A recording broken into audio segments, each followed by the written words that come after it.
ఏమిటి బే నరసింహం, అచ్చాకుషార్ ఖుషి ఎంత నాశనం చేశావు కాదు బే. నరసింహం గారు ఏమిటి రాక? బేగం మేనక, ఏమిటి వెర్రి వేషాలు? వెర్రి వేషాలేమిటి? షేక్ గారు నన్ను పెళ్లి చేసుకోబోతున్నారు. వారితో నేను తరాక వెళ్తున్నాను. నీ పొంద, నువ్వు వెళ్ళేది తరాక కాదు, పోలీస్ స్టేషన్. ఎస్, ఇన్స్పెక్టర్ రాము, మీ అసలు అవతారం కాస్త చూపించండి.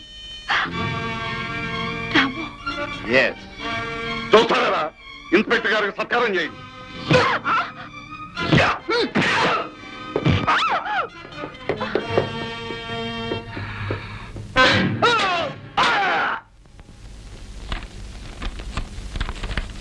మీనాక్షి, బయట మన ఆర్డర్లే రామస్వామి ఉంటాడు. ఇదిగో ఈ ఉత్తరం తీసుకెళ్ళి అంటించి పోస్ట్ చేయమని. అబ్బాయి కండి, త్వరగా వచ్చామని రాశారా?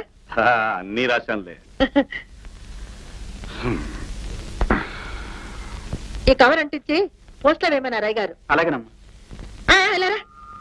అయ్యో నా మర్చిపోండా, అయ్యగారిని అడగడం మర్చిపోయాను. ఎల్లుండి సూర్యగ్రహణం, అబ్బాయి నక్షత్రానికే గ్రహణం పడుతుంది. ఆ రోజు సూర్యుడిని చూడొద్దని రాయమన్నాను. అది రాశారో లేదో కాస్త చూడు. అమ్మగారు, అయ్యగారు అసలు నేను చదవచ్చా? పర్వాలేదు, చదవయ్యా. దీనిలో గ్రహణం మాట లేదమ్మా. నాగరాజపురంలో భైరవయ్యను నువ్వు అరెస్ట్ చేశావని తెలిసింది. నేను ఆశపడినట్లు పోలీస్ ఆఫీసర్ అయినందుకు గర్వపడుతున్నాను అని ఉందమ్మా. చెన్నయ్య గారు నిజంగా గొప్ప పోలీస్ ఆఫీసర్ అయితే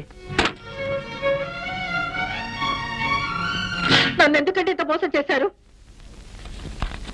నాకు చదువు రాదనేగా మీరు మీ బిడ్డ ఇన్నాడు నా కన్ను కప్పి మీ మాట నెగ్గించుకున్నారు. ఏమిటి నువ్వు అనేది? ఇప్పుడైనా చెప్పండి, అబ్బాయి వాణి కంపెనీలో పనిచేస్తున్నాడా, పోలీసు ఉద్యోగం చేస్తున్నాడా? అది అది చూడు మీనాక్షి, నువ్వు నేను అందరం గర్వపడే పని చేస్తున్నాడు మన అబ్బాయి.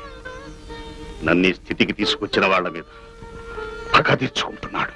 వాడిని ఎలా పంపి ఒక కన్న తల్లి మీద మీరు పగ తీర్చుకుంటున్నారనేది ఆలోచించారా? మీకు ఇలా జరిగినందుకే కుమిలిపోతున్నాను.